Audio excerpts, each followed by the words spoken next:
നമസ്കാരം പ്രിയമുള്ളവരെ. 2026 കേരള നിയമസഭാ തെരഞ്ഞെടുപ്പിൽ സംസ്ഥാനത്തെ ഏറ്റവും ശ്രദ്ധേയമായ മത്സരം നടക്കുന്ന മണ്ഡലങ്ങളിൽ ഒന്നാണ് മലപ്പുറം ജില്ലയിലെ തവന്നൂർ. അതിന് കാരണമെന്ന് പറയുന്നത് KT ജലീൽ എന്ന് പറയുന്ന മുൻ മന്ത്രി മുസ്ലിം ലീഗിനെ സംബന്ധിച്ച് വലിയ ടാർഗറ്റാണ്. അവരുടെ ഏറ്റവും പ്രമുഖനായ നേതാവ് കുഞ്ഞാലിക്കുട്ടിയെ 2006 കുറ്റിപ്പുറത്ത് പരാജയപ്പെടുത്തിയ വ്യക്തിത്വമാണ്. കഴിഞ്ഞ കുറേ വർഷങ്ങളായി മുസ്ലിം ലീഗിലെ സൈബർ വിങ്ങും ഒപ്പം KT ജലീലുമൊക്കെ തമ്മിൽ വലിയ ആഘാതങ്ങളും സംവാദങ്ങളും ഒക്കെ നടത്താറുണ്ട്. അതുകൊണ്ട് തന്നെ അവരുടെ ഏറ്റവും ടാർഗറ്റഡ് ആയിട്ടുള്ള പരാജയപ്പെടുത്തണമെന്ന് മുസ്ലിം ലീഗ് ഉറപ്പിച്ച് മുന്നോട്ട് പോകുന്ന ഒരു വ്യക്തിയാണ് KT ജലീൽ എന്നതാണ് വസ്തുത.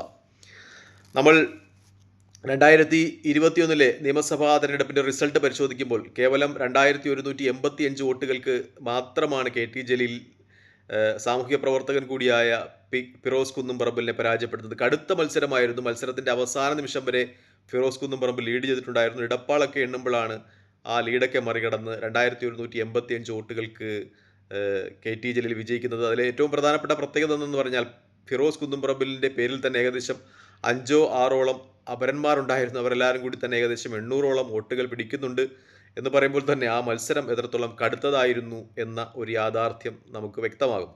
പക്ഷേ ഇപ്രാവശ്യം എന്തായാലും ഫിറോസ് കുന്നുംപറമ്പിൽ സീറ്റ് ഉണ്ടാകാൻ സാധ്യതയിൽ അദ്ദേഹം കുറച്ച് വിവാദങ്ങളിലൊക്കെ പെട്ടിട്ടുണ്ടായിരുന്നു 2021 നിയമസഭാ തെരഞ്ഞെടുപ്പിന് ശേഷം.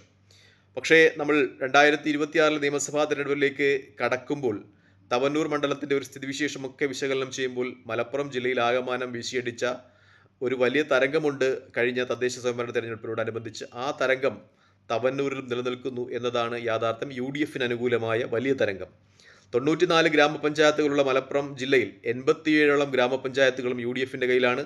4 മാത്രമാണ് LDF നേടുവാൻ കഴിഞ്ഞിട്ടുള്ളത്. 4 ടൈ ആണ്, സമാസമമാണ്. അതായത് 87-4 വലിയ അന്തരം LDF UDF തമ്മിലുണ്ട്. അതുകൊണ്ട് തന്നെ മിക്ക മണ്ഡലങ്ങളിലും എന്നല്ല, മലപ്പുറം ജില്ലയിലെ ഏകദേശം എല്ലാ നിയമസഭാ നിയോജക മണ്ഡലങ്ങളിലും വിജയിക്കുവാനുള്ള സാധ്യത UDF അതിൻ്റെ ഒരു പ്രകമ്പനം തവന്നൂരുമുണ്ട് എന്നതാണ് യാഥാർത്ഥ്യം. ജില്ലാ പഞ്ചായത്ത് ഡിവിഷനുകളിലെടുത്താൽ 32-0 വലിയ അപ്രമാദിത്വം തന്നെ UDF എന്നതാണ് യാഥാർത്ഥ്യം. നമ്മൾ തവന്നൂർ നിയമസഭാ നിയോജക മണ്ഡലത്തിൻ്റെ ഒരു അവലോകനം നടത്തുകയാണെങ്കിൽ KT ജലീൽ ആദ്യം മത്സരിക്കുന്നില്ല എന്നൊക്കെ പറഞ്ഞുവെങ്കിലും അവസാനം അദ്ദേഹം മത്സരിക്കുവാൻ സന്നദ്ധനാണ് എന്ന് തന്നെയാണ് റിപ്പോർട്ടുകളൊക്കെ സൂചിപ്പിക്കുന്നത്. തവന്നൂർ നിയമസഭാ നിയോജക മണ്ഡലത്തിൻ്റെ കീഴിലുള്ള ചില ഏരിയ കമ്മിറ്റികൾ അദ്ദേഹത്തെ രണ്ടാമത് മത്സരിപ്പിക്കുന്നതിന് CPM ഏരിയ കമ്മിറ്റികൾ വൈമനസ്യം പ്രകടിപ്പിച്ചിട്ടുണ്ടെങ്കിലും പിണറായി വിജയൻ്റെ പ്രത്യേക താല്പര്യമൊക്കെ മുൻനിർത്തി അദ്ദേഹം തന്നെ മത്സരരംഗത്ത് എത്തുവാനാണ് സാധ്യത.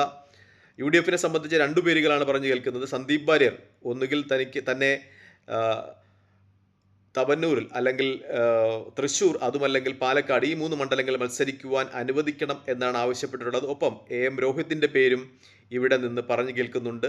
ഒരുപക്ഷെ സന്ദീപ് വാര്യർ അല്ലെങ്കിൽ രോഹിത് എന്ന രീതിയിലായിരിക്കും തവന്നൂരിലെ UDF സ്ഥാനാർത്ഥി എന്ന രീതിയിൽ വിശകലനം വരുന്നുണ്ട്. എന്തായാലും അവസാന നിമിഷം കോൺഗ്രസ് തന്നെ മത്സരിക്കും എന്ന രീതിയിൽ തന്നെയാണ് റിപ്പോർട്ടുകളൊക്കെയും പുറത്തു വരുന്നത്. നേരത്തെ ഈ സീറ്റ് ലീഗുമായി വെച്ചുമാറും എന്ന രീതിയിൽ ചർച്ചകളുണ്ടായിരുന്നുവെങ്കിലും അവസാന നിമിഷം ഈ സീറ്റ് കോൺഗ്രസ് തന്നെ മത്സരിക്കും എന്ന രീതിയിലാണ്. സ്ഥാനാർത്ഥികളുടെ കാര്യത്തിൽ മാത്രമാണ് ഇപ്പോൾ ഒരു കൺഫ്യൂഷൻ നിലനിൽക്കുന്നത്. ഒന്നുകിൽ AM രോഹിത് അല്ലെങ്കിൽ അത് സന്ദീപ് വാര്യർ എന്ന നിലയിലായിരിക്കും സ്ഥാനാർത്ഥി എന്നാണ് അവസാന വിശകലനങ്ങൾ, കോൺഗ്രസുമായി ബന്ധപ്പെട്ട വൃദ്ധങ്ങളിൽ നിന്ന് കിട്ടുന്ന സൂചനകൾ. തദ്ദേശ സ്വയംഭരണ തെരഞ്ഞെടുപ്പിലെ റിസൾട്ട് നമ്മൾ അവലോകനം ചെയ്യുകയാണെങ്കിൽ അവിടെ സന്ദീപ് വാര്യർ മത്സരിക്കുന്നത് അത്രത്തോളം സുരക്ഷിതമായിരിക്കുമോ എന്നൊരു ചോദ്യം കോൺഗ്രസിനും നിന്ന് ഉയരേണ്ടതുണ്ട്. കാരണം ഏകദേശം 18,923 വോട്ടുകൾ BJP തദ്ദേശ സ്വയംഭരണ തെരഞ്ഞെടുപ്പിൽ ഈ മണ്ഡലത്തിൽ നിന്ന് പിടിച്ചിട്ടുണ്ട്. അതുപോലെ എടപ്പാൾ പോലെയുള്ള പഞ്ചായത്തുകൾ അവർക്ക് 5ഓളം സീറ്റുകളുണ്ട്. 18,923 വോട്ടുകൾ നിയമസഭയിൽ പിടിക്കുക എന്ന് പറയുന്നത് വലിയ വോട്ടാണ്.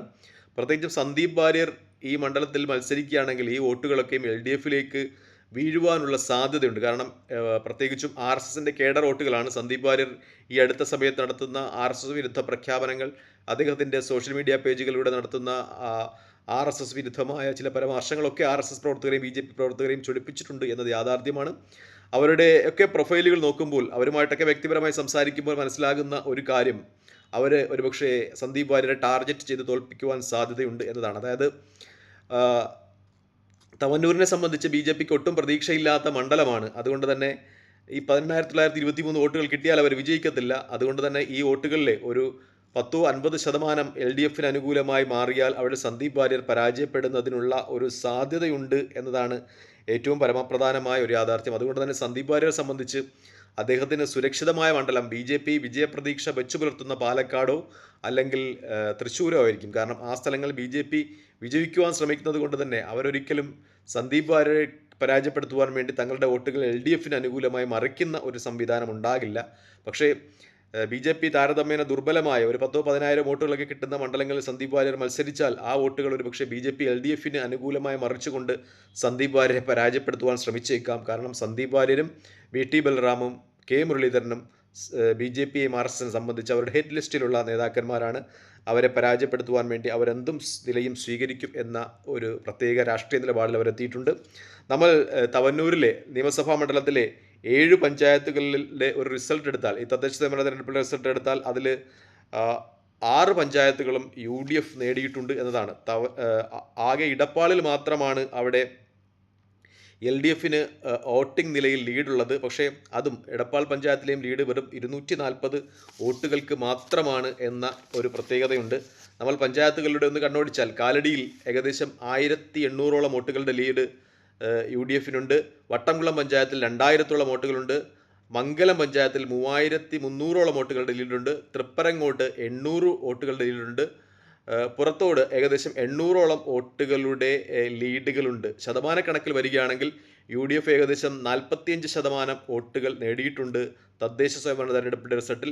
LDF ഏകദേശം 39% വോട്ടുകൾ നേടിയിട്ടുണ്ട്. NDA 11% വോട്ടുണ്ട്. അതാണ് ഞാൻ പറഞ്ഞത് നേരത്തെ, സന്ദീപ് വാര്യർ ഈ മണ്ഡലത്തിൽ മത്സരിക്കുകയാണെങ്കിൽ ഈ NDAക്ക് കിട്ടിയ 11% വോട്ടിൽ ഒരു 5% വോട്ടെങ്കിലും LDFന് അനുകൂലമായി പറഞ്ഞാൽ അത് വിധിയെ ബാധിക്കും എന്ന ഒരു കാര്യം. ഏകദേശം 11,135 വോട്ടുകളുടെ ഒരു ലീഡ് തദ്ദേശ സ്വയംഭരണ തെരഞ്ഞെടുപ്പുകളുടെ അടിസ്ഥാനത്തിൽ ഈ മണ്ഡലത്തിൽ UDFനുണ്ട്. അതായത് UDF ഈ മണ്ഡലം പിടിച്ചെടുക്കാനുള്ള സാധ്യതയുണ്ട്. പക്ഷേ അത് ചിലപ്പോൾ KT ജലീൽ എന്നൊരു വ്യക്തി കൂടി സ്ഥാനാർത്ഥിത്വത്തിലേക്ക് വരികയാണെങ്കിൽ കുറച്ചധികം വോട്ടുകൾ അദ്ദേഹത്തിന് അനുകൂലമായി വീഴുക ആണെങ്കിൽ കൂടി അവിടെ ഒരു UDF അനുകൂലമായ തരംഗം ഇപ്പോൾ നിലനിൽക്കുന്നുണ്ട്. 11,135 വോട്ടുകളുടെ വലിയ ലീഡ് UDFനുണ്ട്. പക്ഷേ സന്ദീപ് വാര്യർ വരികയാണെങ്കിൽ NDAയിലെ ഒരു വിഭാഗം വോട്ടുകൾ LDFലേക്ക് വീഴുകയാണെങ്കിൽ അത് ഒരുപക്ഷെ UDFന് വിനയായേക്കാം എന്നതാണ് യാഥാർത്ഥ്യം. അതുകൊണ്ട് തന്നെ സന്ദീപ് വാര്യർ കുറച്ചുകൂടി സെക്യൂറായ ഒരു മണ്ഡലം തേടിയെടുക്കുന്നതായിരിക്കും നല്ലത്. ഒരുപക്ഷെ തൃശ്ശൂരോ പാലക്കാടോ എന്നതാണ് എൻ്റെ ഒരു വിലയിരുത്തൽ.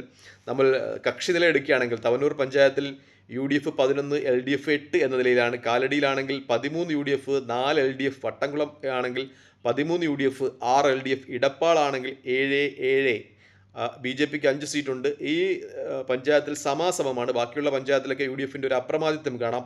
മംഗലം പഞ്ചായത്ത് എടുക്കുകയാണെങ്കിൽ 10 UDF, 3 LDF. തൃപ്പരങ്ങോട് എടുക്കുകയാണെങ്കിൽ 16 UDF, 4 LDF എന്നാണ്. പുറത്തൂർ എടുക്കുകയാണെങ്കിൽ 10 UDF, 9 LDF. ഒറ്റ സീറ്റിൻ്റെ വ്യത്യാസത്തിൽ അവിടെ UDF ലീഡ് ചെയ്യുന്നു. നമ്മൾ ഈ തവന്നൂർ മണ്ഡലം എടുക്കുകയാണെങ്കിൽ LDF വലിയ പരാജയം ഏറ്റുവാങ്ങിയ ഒരു ജില്ലയിൽ ശരാശരി പ്രകടനം, അതായത് വലിയ പരാജയമാണ് മലപ്പുറം ജില്ലയിൽ ഏറ്റുവാങ്ങിയത്. പക്ഷേ ശരാശരി ഒരു പ്രകടനം നിലനിർത്തുവാൻ അവർക്ക് സാധിക്കുന്നുണ്ട്. പുറത്തൂര് 10-9 എന്ന രീതിയിലാണ് അവർക്ക് നഷ്ടപ്പെടുന്നത്. ഒരു സീറ്റ് അധികത്തിലാണ് അവിടെ UDF അധികാരം പിടിക്കുന്നത്. എടപ്പാളിലാണെങ്കിൽ 7 എന്ന രീതിയിൽ സമം പിടിക്കുവാനും കഴിഞ്ഞിട്ടുണ്ട്. പക്ഷേ ഈ റിസൾട്ടൊക്കെ വിശകലനം ചെയ്യുമ്പോൾ ഇപ്പോൾ തവന്നൂർ മണ്ഡലത്തിൽ UDF സ്ഥാനാർത്ഥി വിജയിക്കുന്നതിനാണ് സാധ്യത കാണുന്നത്. തൽക്കാലം ഈ വീഡിയോ വിടവാങ്ങിയാണ്. മറ്റൊരു വീഡിയോ കാണുന്നവരെ നന്ദി, നമസ്കാരം, ജയ് ഹിന്ദ്. വീഡിയോ ഇഷ്ടപ്പെടുന്നവർ ലൈക്ക് ചെയ്യുക, ഷെയർ ചെയ്യുക, കമൻറ്റ് ചെയ്യുക. മറ്റൊരു വീഡിയോ കാണുന്നവരെ ജയ് ഹിന്ദ്.